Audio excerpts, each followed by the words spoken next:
Bismillahirrahmanirrahim. Assalamualaikum warahmatullahi wabarakatuh. Syukur alhamdulillah kita bisa berjumpa lagi di channel ini.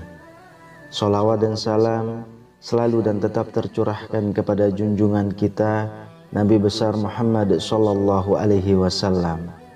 Allahumma sholli ala sayyidina Muhammad wa ala ali sayyidina Muhammad. Harapan dan doa saya semoga saudaraku semuanya selalu diberikan kesehatan, dilapangkan rezekinya, diampuni dosa-dosanya, dan dipanjangkan umurnya. Amin ya rabbal alamin.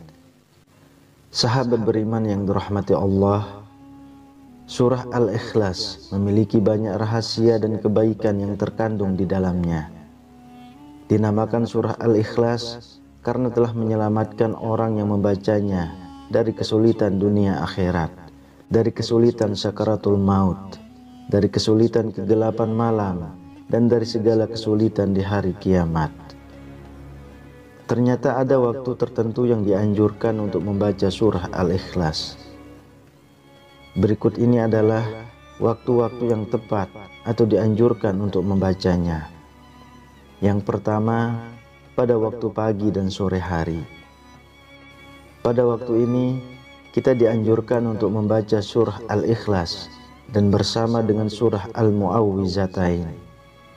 Surah Al-Mu'awwizatain ini maksudnya adalah surah An-Nas dan surah Al-Falaq, masing-masing sebanyak 3 kali. Keutamaan daripada membaca ketiga surah tersebut adalah akan dijaga dari segala sesuatu keburukan. Sebagaimana sabda Rasulullah sallallahu alaihi wasallam, katakanlah qul huwallahu ahad, qul a'udzu birabbin nas, dan qul a'udzu birabbil falaq ketika sore dan pagi hari sebanyak 3 kali. Maka dengan ayat-ayat ini akan mencukupkanmu ataupun menjagamu dari segala keburukan. Hadis riwayat Abu Daud dan An-Nasa'i. Yang kedua, ketika hendak mau tidur. Saat kita sebelum tidur ataupun hendak mau tidur, kita dianjurkan untuk membaca surah Al-Ikhlas, surah An-Nas, dan surah Al-Falaq sebagai kebiasaan Nabi Shallallahu Alaihi Wasallam. Ketika berada di tempat tidur di setiap malam, beliau mengumpulkan kedua telapak tangannya, lalu kedua telapak tangan tersebut ditiup dan dibacakan Qul huwallahu ahad, surah Al-Ikhlas, Qul a'udzu birabbil falaq, surah Al-Falaq, dan Qul a'udzu birabbin nas, surah An-Nas. Kemudian beliau mengusapkan kedua telapak tangan tadi pada anggota tubuh yang mampu dijangkau, dimulai dari kepala, wajah, dan tubuh di bagian depan. Beliau melakukan yang demikian sebanyak 3 kali. Hadis riwayat Bukhari. Yang ketiga, ketika ingin meruqyah. Cara ini sama dengan ketika hendak mau tidur. Dari Aisyah radhiyallahu anha, dia berkata, apabila Rasulullah shallallahu alaihi wasallam hendak tidur, beliau akan meniupkan ke telapak tangannya sambil membaca Qul huwallahu ahad dan surah Al-Mu'awwizatain, yaitu surah An-Nas dan Al-Falaq. Kemudian beliau mengusapkan ke wajahnya dan seluruh tubuhnya. Dan Aisyah juga berkata, ketika beliau sakit, beliau menyuruhku melakukan hal yang sama seperti ketika beliau hendak tidur. Hadis riwayat Bukhari. Yang keempat, wirid setelah sholat atau sesudah salam. Seusai sholat kita dianjurkan untuk membaca surah Al-Ikhlas, surah An-Nas, dan surah Al-Falaq. Uqbah bin Amir, ia pernah berkata, Rasulullah Shallallahu Alaihi Wasallam memerintahkan padaku untuk membaca muawwizat di akhir sholat. Hadis riwayat An-Nasa'i dan Abu Daud. Yang kelima, dibaca ketika mengerjakan sholat sunnah fajar atau qobliyah subuh. Aisyah radhiyallahu anha pernah berkata, Rasulullah shallallahu alaihi wasallam bersabda, sebaik-baik surah yang dibaca ketika 2 rakaat qobliyah subuh adalah Qul huwallahu ahad, surah Al-Ikhlas, dan Qul ya ayyuhal kafirun, surah Al-Kafirun. Hadis riwayat Ibnu Huzaimah dan disahihkan oleh Syekh Al-Albani. Yang keenam, ketika mengerjakan sholat sunnah ba'da maghrib.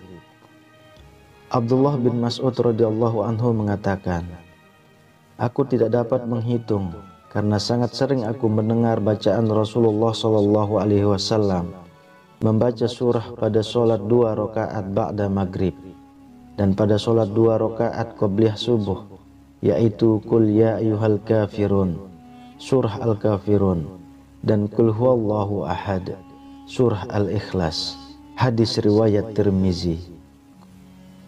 Yang ketujuh, ketika mengerjakan sholat sunnah witir 3 rakaat.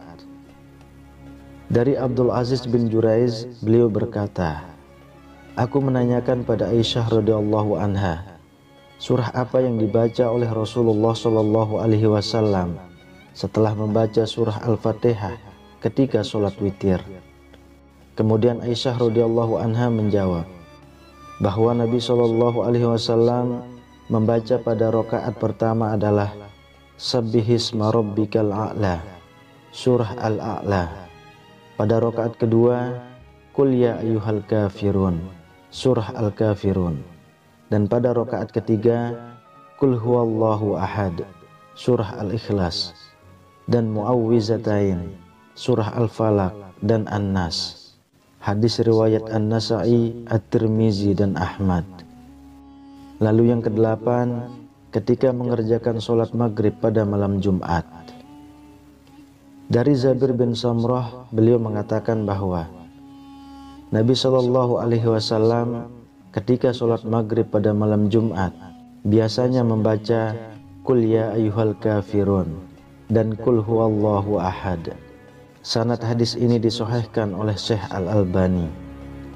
Kemudian yang kesembilan, ketika sholat 2 rakaat di belakang makam Ibrahim setelah tawaf.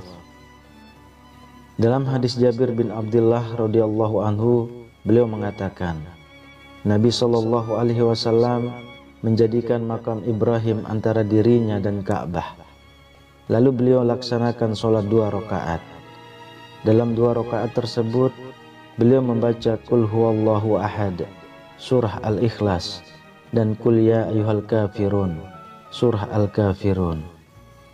Sahabat beriman yang dirahmati Allah, itulah 9 waktu yang dianjurkan untuk membaca surah Al-Ikhlas. Wallahu a'lam bishawab. Demikian yang bisa saya bagikan.